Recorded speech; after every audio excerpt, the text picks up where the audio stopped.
got an object about 10 degrees directly south, 10 degrees off the horizon. And the ones in the north are moving, one's moving away from us. We've come to speak to whoever or whatever you are. Point in time, 3 of us had direct observation of the craft. Can you come closer? There's something there right in front of you. You don't know what it is. So can you make yourself known, please?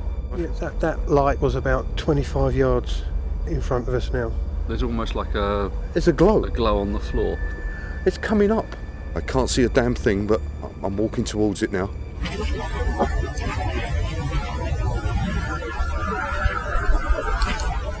I'm still seeing red flashing light coming from behind Clive over there.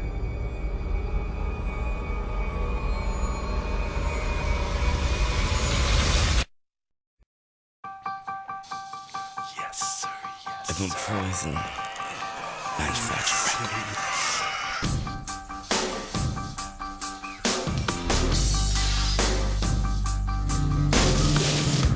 It's like a light is in my face, but I can't fall for you. I close my eyes and drift away. I've overdosed on you.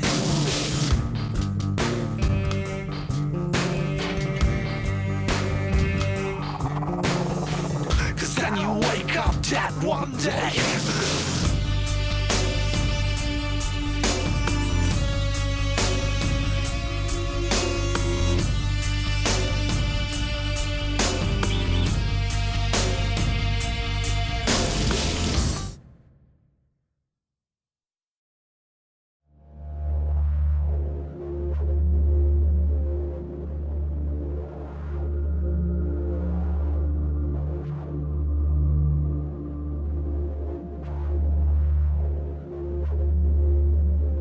"140 miles north of London is RAF Bentwaters Air Base. Its name taken from 2 cottages that once stood on the site of the main runway during its construction in 1943. It was used by the Royal Air Force during the Second World War and by the United States Air Force during the Cold War, being the primary home for the 81st Fighter Wing with top secret clearance under various designations from 1951 to 1993. On December the 26th, 27th and 28th in 1980, the United States Air Force Base, armed with nuclear weapons assigned to protect the country against terror's threat, was the location of a series of UFO encounters over a 3-day period which would be known as the UK's Roswell. Responding to reports of a possible downed aircraft in Rendlesham Forest that surrounds the base, 3 patrolmen were sent out to investigate. Airman First Class Ed Kassenbag, Airman John Burrows, and Sergeant Jim Peniston. As the officers approached the alleged crash site, they came across a craft of unknown origin. We were on Security 1, which was in charge of mobile security for the Woodbridge base, and we responded to Jim Burrows' sighting of something out on the edge of the flight line. Well, the controller on the radio broadcast over the air that go down and check out a possible UFO. There was a craft of some sort that was sitting just inside the tree line. Burrows would say to Jim Peniston, "Do you see that? Do you see what's out there at the edge of the trees?" It was just bright lights, you know, and the only way you can describe it is, I guess you'd call it an object. At that point in time, 3 of us had direct observation of the craft. Just as Burrows and I entered the tree line, the shape of the craft was defined. The closer we got, the more the white light dissipated, but what appeared was a triangular craft. When we approached it, it was, I say it measured probably about 9 feet long, maybe 6 feet high, a little higher, maybe 6.5 feet. The lighting emanated from the fabric of the craft, and it would actually move around. I mean, it would move. You'd have different locations where maybe a little blue lighting was going into it, or maybe a little red. And then there must have been some type of lighting underneath of it because it silhouetted the aircraft itself. What I did that night is I had my notebook with me. I went around and started doing a 360 walk around the area, taking, recording my observations. I was looking underneath the craft like that. I had taken quite detailed notes on that. Type of aircraft still unknown. No apparent landing gear. No sound, but appears to be pulsating somehow. Yeah, it was pretty nerve-wracking. I mean, there's something there right in front of you, you don't know what it is. I would go ahead and feel the craft, which was warm. There was static electricity in the air. Very warm to touch. Identifying markings are on left front side. As I came around to the one side of the craft, there was etching on the facing me just above the center part of the craft itself. Of course, this is done all freehand as I was walking around the craft, but these symbols ran from left to right across, and then underneath that line of symbols was this, which is triangular, and some type of circle here, some type of circle here, and a larger circle here. And of course, all this was filled in with the etching part of it, like you had etched glass. So those symbols were raised, and they had a different feel than the rest of the fabric of the craft. As Sergeant Jim Peniston touched the symbols on the craft, a binary code was transmitted to him. Looks like right. I can't. To recall the full encounter on that night, he underwent hypnosis, and the code was then revealed and deciphered. They're here for the exploration of humanity. That's what the code said. The 7 locations have been deciphered, and they show places around the world. There's a point in the American Southwest, which is Sedona. There's a point in Central America near Belize. There's a point in South America near the Nazca lines. There's a point in Greece, a point in Egypt, and a point up in the mountains in China. Gave a grid coordinates west of Great Britain, which is what they called High Brazil. I believe the significance of these areas are they're naturally occurring electromagnetic areas. These electromagnetic fields could be possible gateways to other dimensions. If you go to these sites, there's glyphs, there's drawings on walls showing some kind of encounter with something from outer space. On the second night at 21:30 hours, Deputy Commander Lieutenant Colonel Charles Holt was approached and was told, "It's back." Colonel Holt quickly assembled a team of several officers and made their way into Rendlesham Forest, taking with them night vision equipment, a Geiger counter and a tape recorder to document anything that may occur. Within the forest, they could see lights moving within the trees. Well, we've got an object about 10 degrees directly south, 10 degrees off the horizon. And the ones to the north are moving, one's moving away from us. Moving out fast. There's one on the right heading away too. Yeah, we're both heading north. Okay, here he comes from the south. He's coming toward us now. He came toward us, it stopped overhead, and sent down a beam. Well, the beam wasn't like an ordinary beam of light that radiates out. It was a focus beam like a laser beam that illuminated the ground, a small circle probably 2 foot or so in diameter. Now we're observing what appears to be a beam coming down to the ground. This is unreal. These objects were also monitored by the radar at the base and at London Heathrow Airport, confirming that something was in their airspace, and it was observed by officers on duty inside the base. So I was on patrol at the time, and I had a colleague with me, Airman Duffield. We were both Airman First Class, which is the E3 at the time. And we had just checked the lock on the gate, and we were just filling out our check sheet and making sure everything. And then we're just sitting there, and it was about 2 or 3 o'clock in the morning, and it was just really, it was a clear night. It wasn't rainy out, and we were just kind of, bored, figuring out we got about 4 or 5 more hours left, and so we're just sitting there talking. And all of a sudden, we see this light approaching that was coming from the area of the North Sea. So it's coming west to east, and at first it looked like we thought it was just regular aircraft coming in, and we looked over at the at the runway waiting for the lights to go on, figuring, you know, well, the aircraft's coming in. I mean, sometimes they would have, not often, but, you know, an aircraft would come in.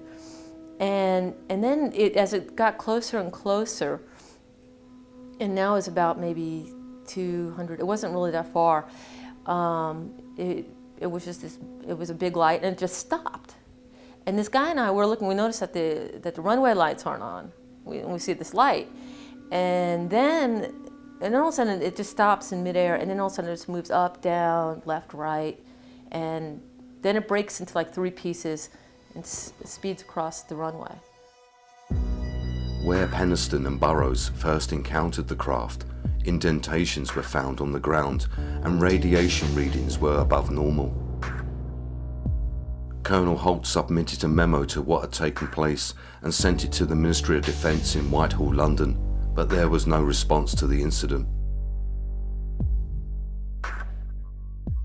The encounter went worldwide, and the newspapers put the story on its front pages.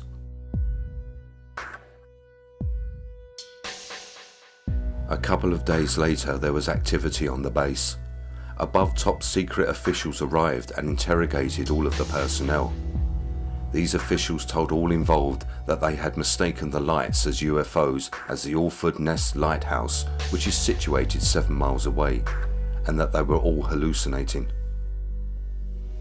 That is one explanation, that it actually happened, as Colonel Holt reported. The other explanation is that it didn't. And in that case, one is bound to assume that Colonel Holt and all his men were hallucinating. The photographic pictures and film that was taken of their encounter was removed, and the cover-up began. All that remains to this day is the tape recording of Colonel Charles Holt. Georgina Bruni, author, decided to write a book on the Bentwaters incident, and when she approached the Prime Minister at the time, Margaret Thatcher, and asked her what she knew, Margaret Thatcher responded, "Whatever you do, you can't tell the people."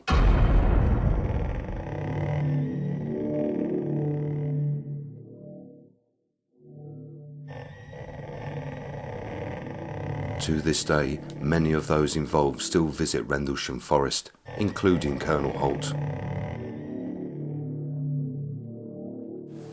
And that's when we saw the object out here, and it came into the forest. It went through the trees, bobbing up and down, traveling primarily in a horizontal plane, but it would go up and down a bit. And we tried to get close. We came up toward the fence, the barbed wire fence up there, and it went back out into the field, and then it exploded silently into objects, white objects, and disappeared.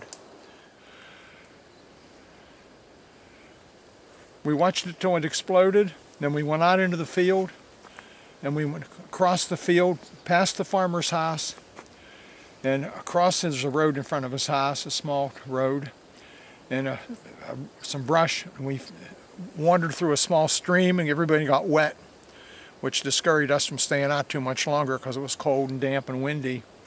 And went out in the field on the other side, and that's when we saw the objects in the sky to the south, and the object sent down to beam on us.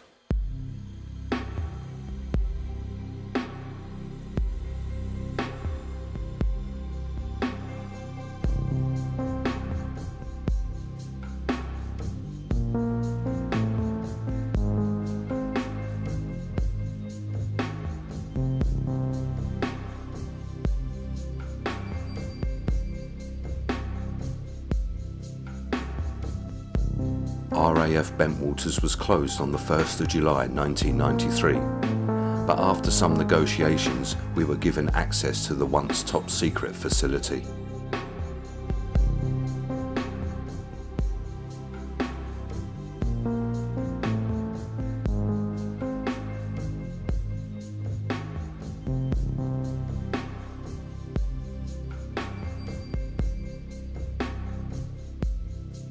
Here and there lay abandoned vehicles. The weapon stores, which once housed more armory than Europe, are empty spaces.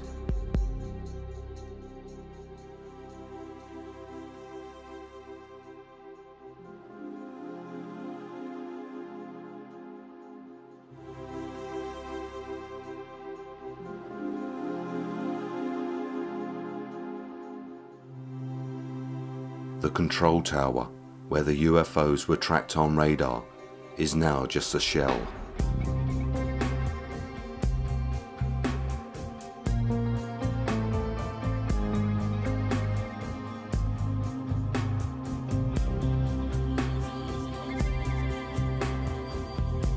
After our tour of the base, it was time to make our 3-mile walk through the forest to where the officers encountered the landed UFO. Lights are still seen moving in and around the forest, and dark figures are seen within the trees. Throughout our journey, we saw no wildlife or heard anything. It was dead silent. At the landing site, a replica sits of the craft taken from the drawings of Sergeant Jim Penniston.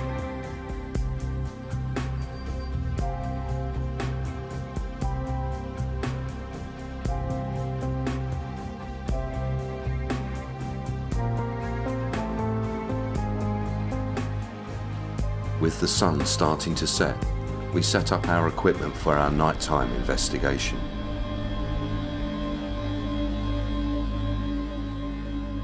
So here we are in Rendlesham Forest, and this is where the incident took place in December 1980, and actually they've got a mock-up of the craft that was drawn by one of the officers that was here. Over 20 officers surrounded this craft of unknown origin, and they touched it and they drew the hieroglyphics that were on the side. So after the incident, people say strange things happen here now. They say they see types of shadow figure, strange noises, so we're going to see what we can capture. If you can hear me, we've come to speak to whoever or whatever you are.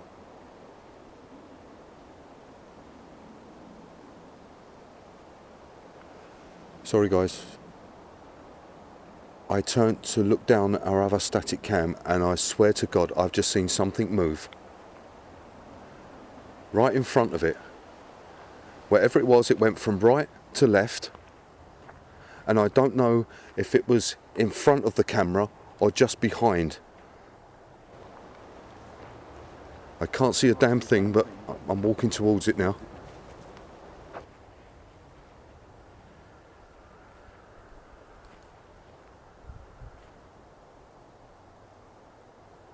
Hello? Did I just see you move? Can you speak to us, please?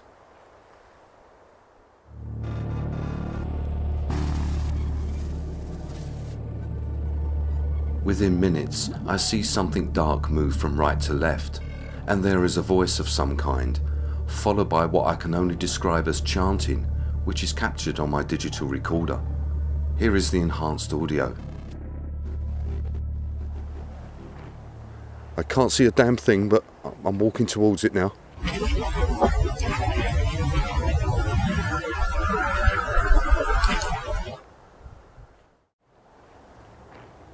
I can't see a damn thing, but I'm walking towards it now.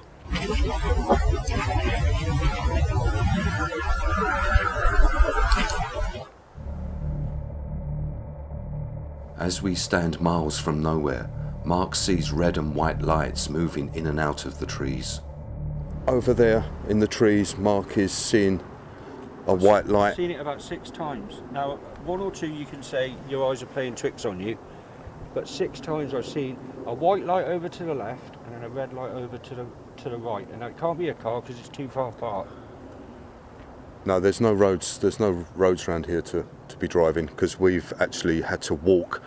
How long do you think we've been walking for, Clive? 25 minutes just to get here?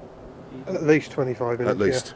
Yeah, so there's no one around, is there? Yep. Oh, I saw it. There it is. Yes. It's moving, it's transient, whatever it is. It is moving.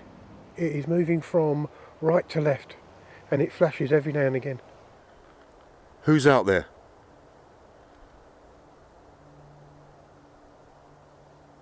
Can you come closer? Come closer here, please.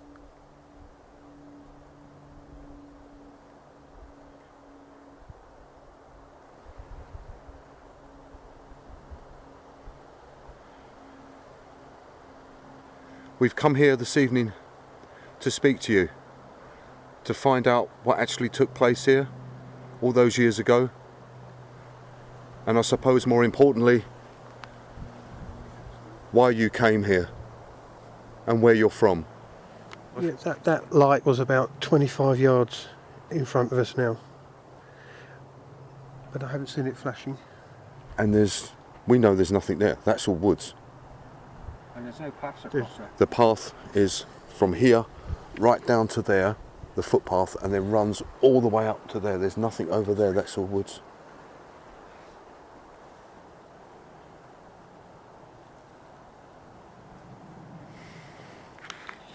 Okay, let's carry on. It's over there. Whoa.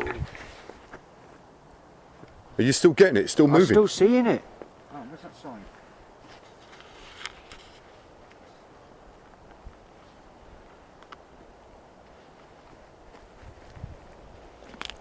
It's to your right now, Jeff. To your right. I've got my eyes trained in that area.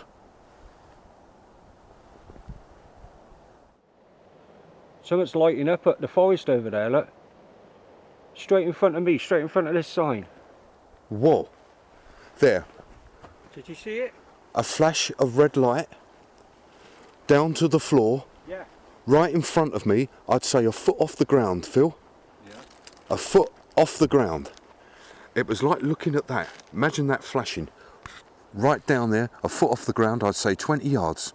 Right in front of my finger. I've just seen it. I take one of our static night vision cameras and reposition it, pointing it towards the location where we are seeing the moving lights, hoping to document them on film.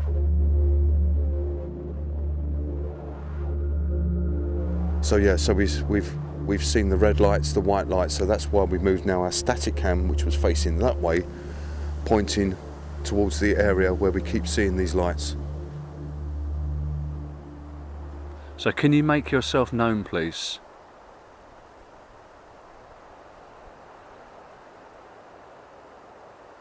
Now, sometimes we can't hear you, so it may well be that you have to do something else to attract our attention. Now, we've seen some lights, which may be something to do with you, or it may not. Were you here back in 1980 when it was reported that some unidentified flying object landed here and caused such a stir?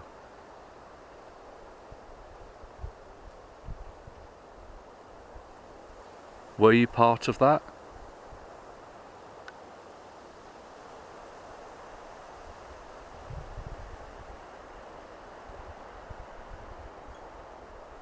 Perhaps you've been here. Perhaps you've been here longer than that. What happened here?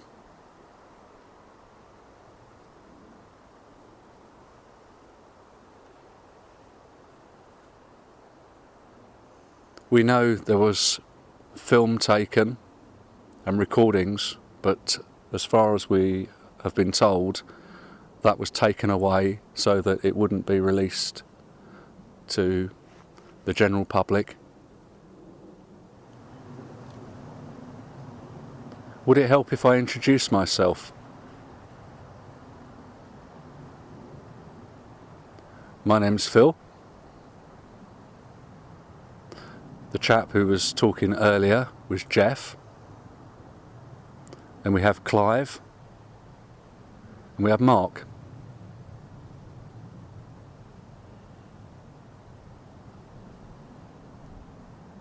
And what we do is we go from place to place and we try and communicate with spirits, and indeed sometimes other things, sometimes not very nice things. And like everybody, the reason why we do it is because we're looking for answers for things we don't know. Not everything can be explained by science, which is why we're asking for your help.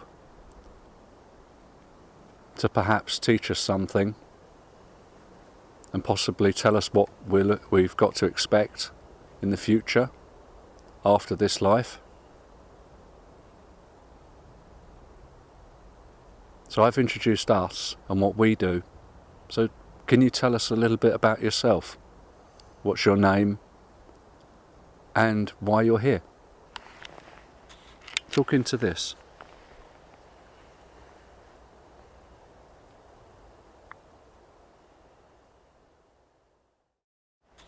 Talk into this.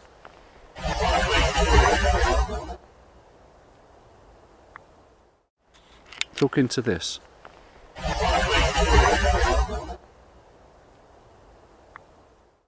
Why is that lit up and then everything else around here is not lit up? Why is it just down there? It's like there's just a glow of something just there. And I'm looking up there, the moon is behind us up there in the trees. So it's not moonlight? So it's not moonlight. So if it's not moonlight, because otherwise this would be lit up the same. It's not, look. You can't, on the static cam, you cannot see it. But if I cover it over with my hand, there's almost like a... It's a glow. A glow on the floor. It's coming up.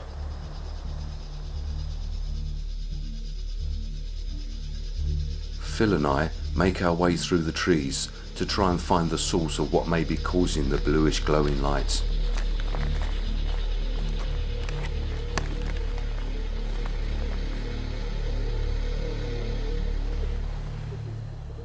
I can't even see the glow on the full spectrum camera either. Careful with your feet, Jeff, there's a lot of stuff on the floor.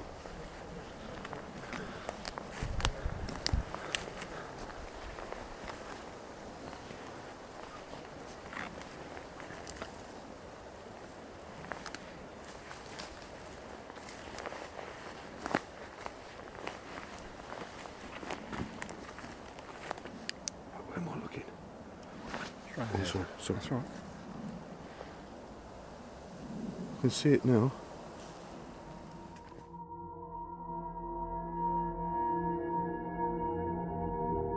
We could not find out what was causing the bluish glow within the trees, so we make our way back to the UFO landing site to rejoin with the others.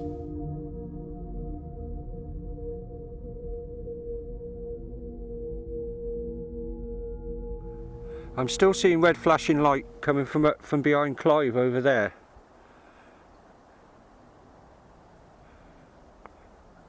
And there's been light phenomena seen around these woods for the past 40 years nearly. Do you come back and visit?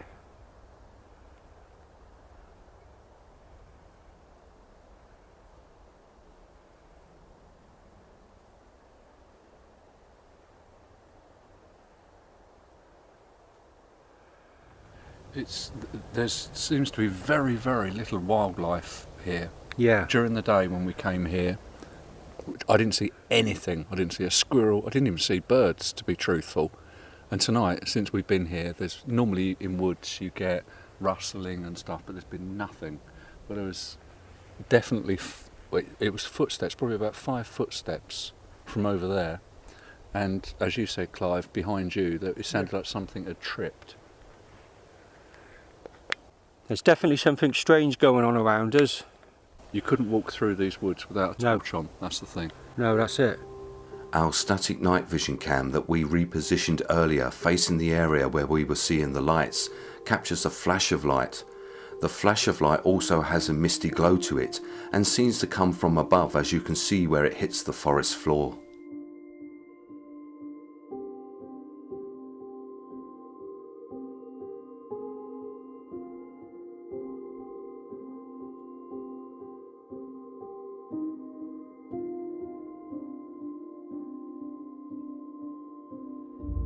And our other static cam films a white light as it moves through the trees and rises into the air.